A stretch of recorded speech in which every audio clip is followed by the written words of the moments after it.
मैं Napoleon Hill हूँ। यदि आप मुझे ये 10 मिनट पूरे होश और बिना किसी भटकाव के दे सकते हैं तो मैं वादा करता हूँ कि मैं आपके दिमाग के उस जंग लगे ताले को खोल दूंगा जिसे आपने सालों से बंद रखा है। आज आईने में खुद से आंखें मिलाइए। क्या आपको वहाँ एक विजेता दिख रहा है या फिर एक ऐसा इंसान जिसने बहानेबाजी की चादर ओढ़कर अपने सपनों की लाश को दफना दिया है? जहाँ एक ही सवाल आपके अंतर्मन को चीरता रहता है, वह सवाल है, मैं शुरुआत तो कर लेता हूँ, फिर रुक क्यों जाता हूँ? आप अकेले नहीं हैं। इस ग्रह के 97% लोग इसी कुएं में अपनी पूरी जिंदगी गुजार देते हैं। उनकी सुबह उम्मीद से शुरू होती है, दोपहर बहानेबाजी में बीतती है और रात गहरे अफसोस की चादर ओढ़कर खत्म हो जाती है। उनकी पूरी हस्ती, उनके सारे सपने और उनकी सारी प्रतिभा सिर्फ 3 शब्दों के नीचे दफन हो गई है। कल से शुरू करूंगा, लेकिन आज मैं यहाँ आपसे उन 3% विरल लोगों के बारे में बात करने आया हूँ जो इस भीड़ का हिस्सा नहीं है। ये वे लोग हैं जो तूफानों के बीच भी शांत खड़े रहते हैं। ये वे लोग हैं जिनके पास कोई गुप्त मंत्र नहीं है, कोई जादुई चिराग नहीं है। उनके पास बस एक पत्थर जैसा कठोर नियम है।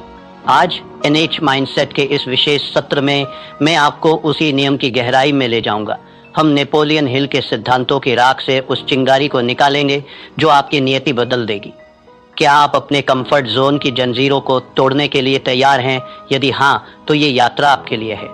आइए पहले उस राक्षस को समझें जिसने आपके सपनों को बंधक बना रखा है। समस्या ये नहीं है कि आप में टैलेंट की कमी है, समस्या ये है कि आप खोखला जोश के नशे के आदी हो गए हैं। जब आप कोई नया विचार सुनते हैं, कोई मोटिवेशनल वीडियो देखते हैं, तो आपके दिमाग में डोपामाइन की एक लहर दौड़ती है। आपको लगता है कि आप रातों रात दुनिया बदल देंगे, लेकिन तीसरे दिन जब वह नशा उतरता है, जब शरीर में दर्द होता है, जब दिमाग बहाने ढूंढता है, तब सामने आता है वह लंबा, नीरस और धुंधला रास्ता। 97% लोग यही दम तोड़ देते हैं। वे जोश को अनुशासन समझने की गलती कर बैठते हैं। मैंने अपनी बरसों की रिसर्च के बाद ये पाया था कि इंसान का सबसे बड़ा दुश्मन कोई और नहीं, उसका अपना अस्थिर मन है। एक छात्र की मिसाल लीजिए। वह परीक्षा से 2 महीने पहले एक भव्य टाइम टेबल बनाता है। 2 दिन वह 10-10 घंटे पढ़ता है। तीसरे दिन उसे लगता है कि उसने बहुत कुछ कर लिया है। चौथे दिन एक छोटा सा भटकाव आता है और 5वें दिन वह वापस उसी भीड़ का हिस्सा बन जाता है जहां केवल औसत दर्जे की जिंदगी है। यह निरंतरता की कमी सिर्फ एक बुरी आदत नहीं है, यह आपकी आत्मा का धीरे धीरे होने वाला कत्ल है। हर बार जब आप खुद से किया हुआ वादा तोड़ते हैं, आप अपने आत्मविश्वास की एक ईंट गिरा देते हैं। एक समय ऐसा आता है जब आप खुद पर विश्वास करना ही बंद कर देते हैं। अब जरा अपनी नजर घुमाइए और उन 3% लोगों को देखिए। क्या वे हमसे अलग मिट्टी के बने हैं? क्या एलन मस्क या बिल गेट्स के पास 24 घंटे से ज्यादा का समय है? बिल्कुल नहीं। उनके पास बस एक चीज है, बोरियत को गले लगाने की ताकत। सफल लोग वह काम करने की अद्भुत क्षमता रखते हैं जो बाकी दुनिया को बोरिंग लगता है। थिंक एंड ग्रो रिच में परसिस्टेंस को सफलता का सबसे महत्वपूर्ण स्तंभ बताया गया है।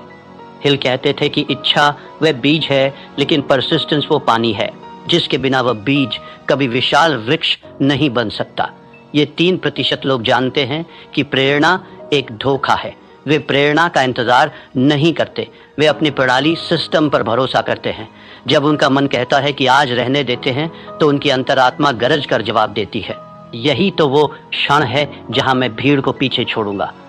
नेपोलियन हिल ने हमें जो विरासत दी है उसे मैंने 7 महासूत्रों में संकलित किया है। इन्हें ध्यान से सुनिए क्योंकि ये आपके जीवन के मंदिर की नींव बनेंगे। पहला सूत्र, निश्चित मुख्य उद्देश्य। आपके भटकने का सबसे बड़ा कारण यह है कि आपको पता ही नहीं कि आपकी मंजिल कहाँ है। मुझे अमीर बनना है, ये कोई लक्ष्य नहीं है, ये एक खोखली इच्छा है। मुझे अगले 12 महीनों में अपने व्यवसाय से 10 लाख रुपए कमाने हैं। यह एक निश्चित उद्देश्य है। जब तक आपका लक्ष्य स्पष्ट नहीं होगा, आपकी ऊर्जा बिखरी रहेगी। अपनी डायरी उठाइए और अभी लिखिए आप वास्तव में क्या चाहते हैं। दूसरा सूत्र, सुव्यवस्थित योजना। सिर्फ ख्याली पुलाव पकाने से महल नहीं बनते। आपको उन पत्थरों को उठाने का एक सटीक नक्शा चाहिए। अपने बड़े लक्ष्य को इतने छोटे छोटे टुकड़ों में बांट दीजिए कि उसे पूरा ना करना असंभव हो जाए। अगर आपको एक लेखक बनना है तो पूरी किताब के बारे में मत सोचिए, सिर्फ रोज के 200 शब्द लिखने का लक्ष्य रखिए। तीसरा सूत्र, परसिस्टेंस। दृढ़ता चरित्र का वह हिस्सा है जैसे लोहे के लिए कार्बन। इसके बिना आप एक कमजोर धातु की तरह हैं जो दबाव पड़ते ही टूट जाएगी। जब असफलता आपके दरवाजे पर दस्तक दे तो उसे हार मत समझिए, उसे एक कठिन गुरु मानिए जो आपको अगले स्तर के लिए तैयार कर रहा है। चौथा सूत्र, the mastermind group. Napoleon Hill का मानना था कि जब दो या दो से अधिक दिमाग एक साझा उद्देश्य के लिए मिलते हैं तो एक तीसरी अदृश्य शक्ति जन्म लेती है। अकेले चलना महानता की निशानी नहीं है। ऐसे लोगों के साथ जुड़िए जो आपसे बेहतर हों, जो आपको ऊपर खींच सके। पांचवा सूत्र, सबकॉन्शियस माइंड की शक्ति। आपका दिमाग एक उपजाऊ जमीन की तरह है। यदि आप इसमें सफलता और निरंतरता के बीज नहीं बोएंगे तो जंगली घास अपने आप उगाएगी। रोज सोने से पहले अपने लक्ष्य को दोहराइए, उसे महसूस कीजिए जैसे वह सच हो चुका हो। छठा सूत्र, क्विक डिसीजन मेकिंग। सफल लोग निर्णय जल्दी लेते हैं और उन्हें बदलते बहुत धीरे हैं, जबकि असफल लोग निर्णय लेने में हफ्तों लगा देते हैं और उन्हें बदलने में चंद सेकंड। टाल मटोल आपके समय का चोर है, इसे अभी मार दीजिए। सातवां सूत्र, एक्शन ओवर थिंकिंग। अत्यधिक ओवर थिंकिंग लकवे की तरह है, यह आपकी गति रोक देता है। इसका एक ही इलाज है, कार्य जैसे ही आप पहला कदम उठाते हैं आपका आधा डर अपने आप मर जाता है। एक पौराणिक कथा है। एक छोटे से गांव में एक साधारण कारीगर रहता था। उसने एक दिन संकल्प लिया कि वह गांव की सबसे ऊंची दुर्गम पहाड़ी पर एक ऐसा मंदिर बनाएगा जिसे देखकर देवताओं की आंखें भी फटी रह जाए। गांव के लोग ठहाके मारकर हंसे। उन्होंने कहा, तेरे पास ना धन है, ना हाथ, ना औजार, तू पागल हो गया है। उस कारीगर ने कोई जवाब नहीं दिया। उसने बस अपना एक छोटा सा नियम बनाया। वह रोज सुबह सूरज निकलने से पहले नदी के किनारे जाता, एक मध्यम आकार का पत्थर अपनी पीठ पर लादता और पहाड़ी की चोटी तक चढ़कर उसे वहां रखाता। बस एक पत्थर। एक महीना बीता, पहाड़ी पर सिर्फ 30 पत्थर थे। लोग बोले, यह मूर्खता है। एक साल बीता, पहाड़ी पर पत्थरों का एक ढेर लग गया था, पर मंदिर का कोई आकार नहीं था। लोग बोले, तू अपना जीवन बर्बाद कर रहा है। 5 वर्ष बीत गए। एक सुबह जब गांव वालों की नींद खुली तो उन्होंने देखा कि पहाड़ी की चोटी पर सूरज की पहली किरण एक भव्य सोने के कलश पर चमक रही थी। वहां एक विशाल नक्काशीदार मंदिर खड़ा था जिसकी सुंदरता का कोई सानी नहीं था। पूरा गांव दौड़कर पहाड़ी पर गया। उन्होंने चकित होकर पूछा, यह चमत्कार कैसे हुआ? तूने ये जादू कैसे किया? उस कारीगर ने अपने फटे हुए खून से सने हाथों को दिखाया और शांत स्वर में बोला, ये कोई जादू नहीं है, ये गणित है। रोज एक पत्थर बस। यही वह महान सत्य है जो आपको अपने जीवन में उतारना होगा। महान कार्य किसी एक दिन के विस्फोट से नहीं होते, वे हजारों छोटे, अदृश्य और निरंतर किए गए प्रहारों का परिणाम होते हैं। क्या आप अपना एक पत्थर रोज उठाने के लिए तैयार हैं मेरे मित्र? एक बात हमेशा याद रखना, समय आपके विरुद्ध साजिश रच रहा है। हर गुजरता हुआ दिन, हर टाला हुआ काम आपकी आत्मा का एक हिस्सा नोच कर ले जा रहा है। 97% लोग मृत्युशैया पर एक ही विचार लेकर मरते हैं, काश मैंने वह कोशिश जारी रखी होती। क्या आप अपने जीवन की अंतिम सांस इस काश के बोझ के साथ लेना चाहेंगे? यह अफसोस दुनिया के किसी भी शारीरिक दर्द से कहीं ज्यादा गहरा और कड़वा होता है। अनुशासन का वजन ग्रामों में होता है, लेकिन अफसोस का वजन टनों में होता है। चुनाव आपका है। नेपोलियन हिल ने अपनी एक और किताब में लिखा था कि अवसर अक्सर दुर्भाग्य या अस्थायी विफलता के वेश में आता है। आज जो आप असफलता महसूस कर रहे हैं, जो आलस से आपको रोक रहा है, वह वास्तव में आपकी परीक्षा है। जो इस परीक्षा को पास कर लेता है वही उस 3% की श्रेणी में खड़ा होने का हकदार बनता है। जीवन के विभिन्न क्षेत्रों में निरंतरता का प्रभाव, ये सिद्धांत केवल पैसों तक सीमित नहीं है, ये मानवीय उत्कृष्टता का सार्वभौमिक नियम है। धन के क्षेत्र में यह रोज की छोटी सी बचत है। अगर आप रोज 1% बेहतर होते हैं तो चक्रवृद्धि ब्याज, कंपाउंड इंटरेस्ट के जादू से आप साल के अंत तक 37 गुना बेहतर हो चुके होंगे। यह गणित का चमत्कार नहीं, निरंतरता का चमत्कार है। स्वास्थ्य के क्षेत्र में यह रोज की 10 मिनट की सैर है। एक दिन में कुछ नहीं बदलता, लेकिन 10 साल बाद यही 10 मिनट आपको बुढ़ापे में भी जवान बनाए रखते हैं। संबंधों के क्षेत्र में यह रोज की वो एक मीठी बात है, वह छोटी सी परवाह है। प्यार कोई एक दिन का उत्सव नहीं है, यह रोज की जाने वाली साधना है। आत्म विकास के क्षेत्र में ये रोज की 10 पंक्तियां पढ़ना है। एक साल में आप 365 पन्ने पढ़ चुके होंगे, यानी एक पूरी किताब का ज्ञान आपके भीतर समा चुका होगा। ये संघर्ष बाहरी दुनिया से नहीं है, यह आपके भीतर चल रहा एक गृह युद्ध है। आपका मन एक सॉफ्टवेयर की तरह है जिसे सुरक्षा और आराम के लिए प्रोग्राम किया गया है। वह आपको हमेशा रोकेगा। वो कहेगा, आज सो जाते हैं, कल बहुत काम था, अभी मौसम खराब है। लेकिन आपकी आत्मा, वो दिव्य अंश जो आपके भीतर है, वो जानती है कि आप किस मिट्टी के बने हैं, वो जानती है कि आप अनंत संभावनाओं के मालिक हैं। आपको अपने मन का गुलाम बनने के बजाय अपनी आत्मा का सेनापति बनना होगा। नेपोलियन हिल कहते थे कि मनुष्य का मस्तिष्क जिसे सोच सकता है और जिस पर विश्वास कर सकता है उसे वह प्राप्त भी कर सकता है, लेकिन विश्वास केवल सोचने से नहीं आता।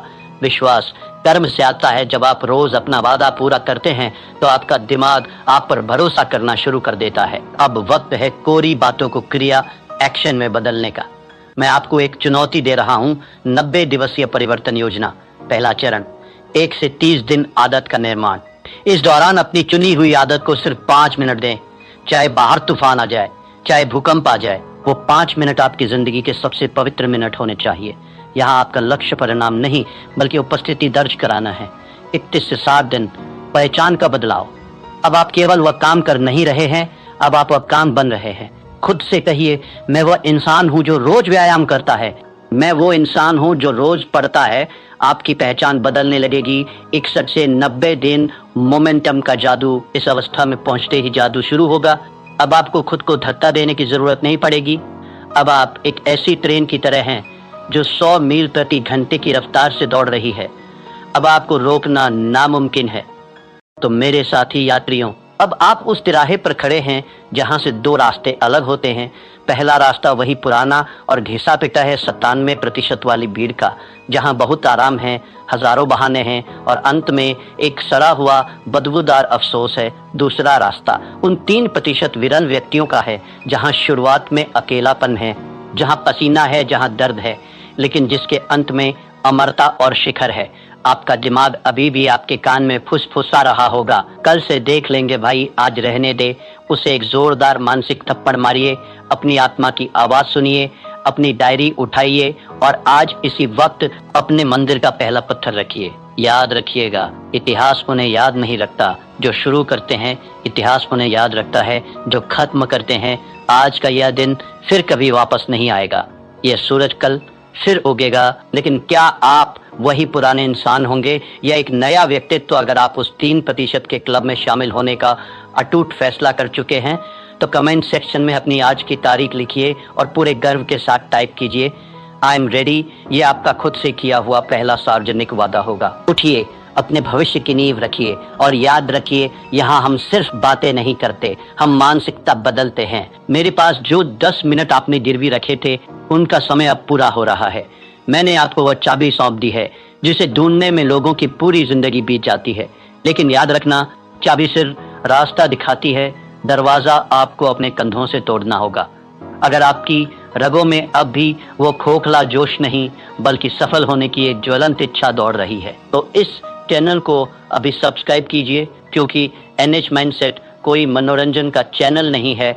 यह उन 3% लोगों का गुप्त किला है जो अपनी किस्मत खुद लिखना जानते हैं। खड़े हो जाइए और अपना पहला पत्थर उठाइए। समय बीत रहा है। धन्यवाद।